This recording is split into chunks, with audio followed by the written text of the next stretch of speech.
Fala, meus amores, tudo bem com vocês? Eu sou o professor Rafael Vilaça, professor de Física aqui dessa casa maravilhosa do nosso querido e amado Descomplica. Estamos juntinhos para mais um Dose de Atualidade, onde a gente está aqui para falar da Terra plana e dos movimentos anticientificistas. Mas antes de mais nada, você já é inscrito no nosso canal? Não é inscrito no nosso canal? Então se inscreve agora! Ativa as notificações para receber quando a gente tiver vídeo novo aqui no nosso canal. Saiu uma matéria na Folha de São Paulo recente, esse ano em 2019, que 7% da população brasileira, isso representa 11 milhões de brasileiros, acreditam na teoria da Terra plana. Isso nos acende um alerta muito importante, principalmente por sermos uma grande plataforma de ensino comprometida com a educação desse país. Então a gente está aqui juntinho para poder discutir essa ideia, apresentar toda a contextualização histórica, apresentar a tese do porquê a Terra é esférica e a gente pensar junto em tudo isso e como a gente pode projetar isso para o nosso futuro enquanto estudante ou até mesmo não estudante para a nossa vida. Antes de mais nada, gente, acho que vale a pena a gente começar a falar um pouquinho do que é o método científico, para podermos construir um raciocínio e chegarmos lá na ideia principal. O método científico é um conjunto de ideias básicas, onde a gente, a partir de uma observação de vários eventos que se repetem, a gente, primeiro, observa o evento, segundo, pergunta por que aquele negócio acontece repetidas vezes, ou seja, é o momento da problematização. Depois da problematização, o que a gente vai fazer? A gente vai testar várias hipóteses. Faz teste, muitos testes, até que a gente vai chegar numa determinada conclusão. O método científico não começou assim do nada. Começou lá com Descartes, justamente com a ideia da dúvida sistemática, da gente duvidar dos eventos, até a gente chegar numa conclusão plausível, embasada cientificamente falando. Newton, físico, ele vem engrossar esse caldo justamente com o empirismo, a parte da experimentação. Ele mesmo dedicou boa parte da vida dele para muito estudo e muita experimentação. Para que ao final de todo esse processo do método científico a gente chegue a uma conclusão embasada, testada, e o método científico faz com que aquela tese, aquela ideia, para virar lei, ela necessita ser publicada. E aí, gente, a publicação em algum artigo científico, em alguma revista científica, faz com que os cientistas do mundo todo tomem ciência daquele fato, que está se transformando em lei.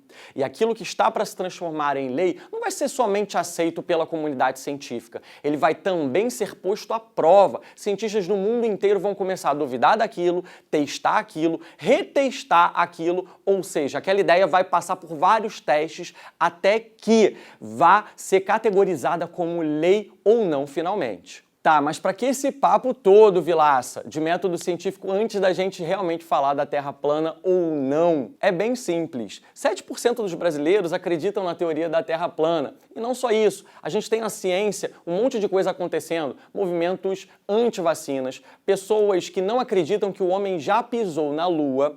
A gente, para refutar essas ideias, precisa justamente ter embasamento científico. E aí que entra a ideia do método científico para nos dar respaldo científico para a gente poder argumentar contra ou a favor das ideias. Em 2017, na Conferência Anual de Terraplanistas, na Carolina do Norte, nos Estados Unidos, vários pesquisadores da Universidade do Texas resolveram conversar com 30 pessoas terraplanistas para poder entender um pouquinho da onde que veio aquele credo deles de que a Terra é plana. E todos, com exceção de um, responderam a mesma coisa, a partir de vídeos na internet.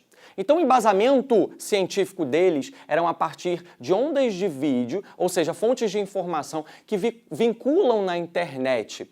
E isso nos acende também um alerta muito importante. Qual a fonte de informação que a gente está utilizando? É uma fonte de informação segura, científica, realmente respaldada? E outra coisa muito interessante, todos eles disseram que a fonte desses vídeos eram justamente as mesmas fontes que acreditam na teoria da conspiração. E o que é a teoria da conspiração? Aquela que diz que o 11 de setembro não existiu, que o homem nunca pisou na Lua, dentre outras tantas. A gente não tem muita certeza desde quando o homem acredita na hipótese da Terra curva, da Terra esférica, mas a gente tem certeza de alguns fatos, como por exemplo, de que no século VI a.C. os pitagóricos já acreditavam nessa tese, a partir da simples observação da esfera celestial. Ou seja, se você mesmo observar um céu límpido à noite, você vai observar as estrelas e vai parecer uma cumbuca, uma esfera invertida, como se fosse um pedaço de calota esférica. Já no século IV a.C., também, Aristóteles afirmou muitas vezes que a hipótese da Terra ser esférica já tinha muito embasamento empírico, ou seja, provas experimentais, dados matematicamente provados. Falando de Aristóteles, eu trouxe até uma citação dele para vocês. Abre aspas. Novamente, nossas observações das estrelas tornam evidente que não só a Terra é circular, como também se trata de um círculo não muito grande. Uma pequena mudança de posição para o sul ou para o norte provoca uma alteração nítida no horizonte. Nós temos registros também dos gregos antigos já percebendo em eclipses lunares, ou seja, quando a Lua entra na parte de sombra da Terra, a forma esférica da projeção da Terra na própria Lua. Toda hora acontece um eclipse lunar e fica visível em boa parte do planeta. Então, no próximo eclipse, eu mesmo te convido a observar a sombra da Terra na Lua como sendo esférica e não plana. Se a Terra fosse plana, a sombra ela teria que ser uma linha reta ou até mesmo quadrada, e não é. Aristóteles também percebeu esse fato dentre os eclipses lunares, né? O nosso rei do empirismo. Ele percebeu justamente o formato esférico da sombra da Terra na Lua durante um eclipse lunar. Erastótenes, filósofo e matemático grego no século III a.C., ele conseguiu uma coisa muito interessante, outro fato histórico que corrobora a nosso favor. O seguinte, ao meio-dia, ele percebeu que na cidade de Siene, a 800 quilômetros de Alexandria, que era a cidade dele, o Sol, ao meio-dia, incidia bem na vertical, no que a gente chama de zênite, beleza? Em Alexandria, na sua cidade, a 800 quilômetros dessa cidade que eu citei antes, Siene, o Sol incidia com uma angulação de 7 graus. Com um pouquinho de trigonometria, ele conseguiu calcular o quê? O raio da Terra. Vamos combinar que é uma precisão muito grande para a gente estar falando de século III a.C.? E tem outro fato muito legal. Se o Sol incide exatamente na vertical numa cidade e a 7 graus, ou seja, com uma determinada angulação, no mesmo momento, ou seja, ao meio-dia, isso também é uma outra prova irrefutável da esfericidade do planeta. Você quer testar o fato da Terra ser esférica? Vá a uma praia. Quando você vai à praia, aqui no Rio de Janeiro, por exemplo, tem vários navios que ficam ali um pouco mais longe da beirada da praia. E quando você vai percebendo esses navios se afastando, tem um fato muito interessante. Eles vão sumindo de baixo para cima, progressivamente, até que o que acontece, você deixa de ver completamente o navio.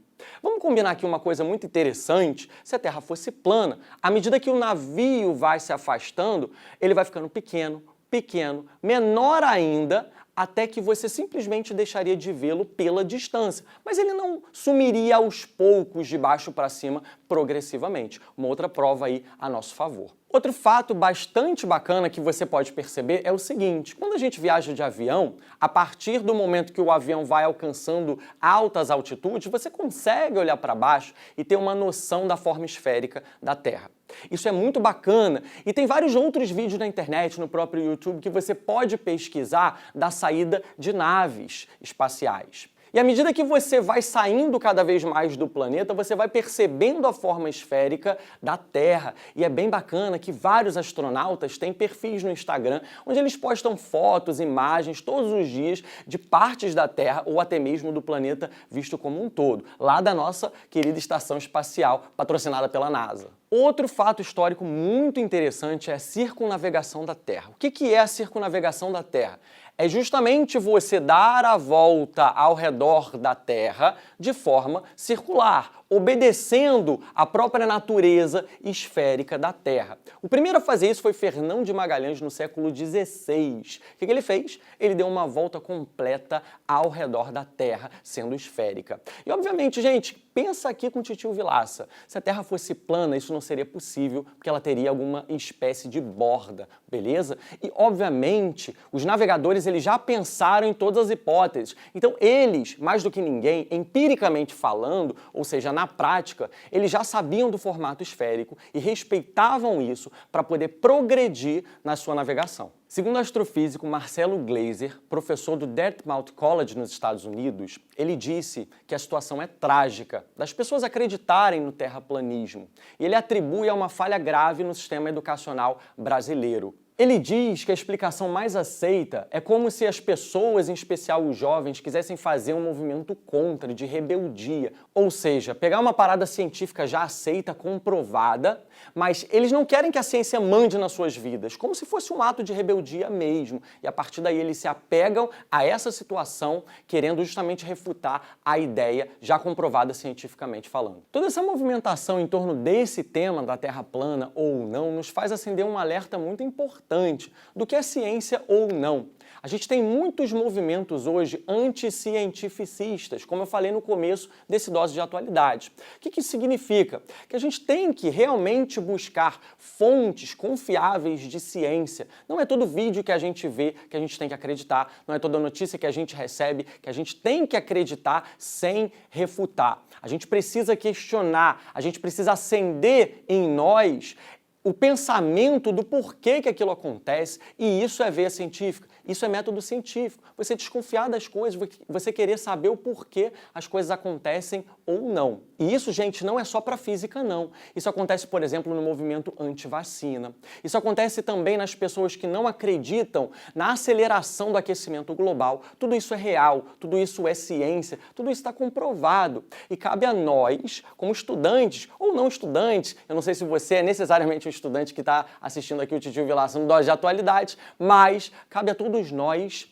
perseguirmos as reais respostas de toda essa problemática. E olha que bacana! Para todo esse Dose de Atualidades, a gente fez um material bem especial para você fazer o download. Tem um link aqui na descrição desse vídeo. Corre lá e baixa o seu. É isso, gente. Um prazer enorme que o Tio Vilaça tem de estar aqui com você em mais um Dose de Atualidades. Mas antes de mais nada, se você não é inscrito no nosso canal, se inscreve, dá um like no meu vídeo e ativa a notificação para você recebê-la sempre que tiver um vídeo novo aqui no nosso canal. Eu queria te convidar a assinar o Descomplica com desconto. Todo esse papo que eu tô tendo aqui com vocês, nós temos aulas de atualidade Brasil e mundo 2 vezes por semana aqui no nosso Descomplica. Tem link para você assinar com desconto aqui na descrição do vídeo, beleza? É isso, um grande abraço para todos vocês e até a próxima.